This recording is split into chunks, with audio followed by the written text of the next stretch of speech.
जय जवान जय किसान वाला खेडूत मित्रों।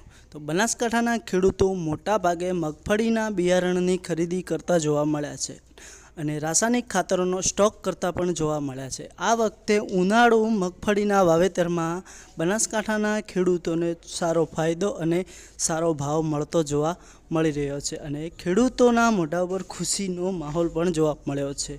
અને હવે વાત કરીશું તો કે વરહાળુ સિઝનમાં મગફળીનો ફૂલ સ્ટોક ખેડૂતો કરી રહ્યા છે અને મોટા ભાગે મગફળીનું વાવેતર બનાસકાંઠાના ખેડૂતો કરતા જોવા મળે છે।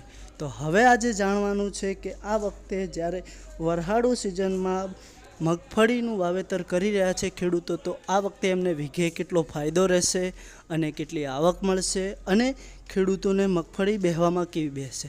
એનું કારણ છે કે આ વખતે ખેડૂતોને વધારે ભાવ મળ્યો છે। એનું કારણ એક જ છે કે રાજસ્થાનમાં આ વખતે ઉનાળુ સિઝનમાં મગફળીનું વાવેતર ક્યાંય પણ કરવામાં નથી આવ્યું। અને હવે બીજી વાત કરીશું તો કે જ્યારે મગફળીનું વાવેતર કરવાનો સમય થઈ ગયો છે અને હજુ સુધી વરસાદ પણ ક્યાંય જોવા મળ્યો નથી અને ખેડૂતોના મોઢા ઉપર એવું જોવા મળ્યું છે કે આ વખતે વરસાદ નહીં આવે તો અમે કઈ રીતે મગફળીની ખેતી કરીશું અને આપણા ખેતરોનું ગુજરાન કરીશું અને આપણા ખુદના પેટ ભરીશું।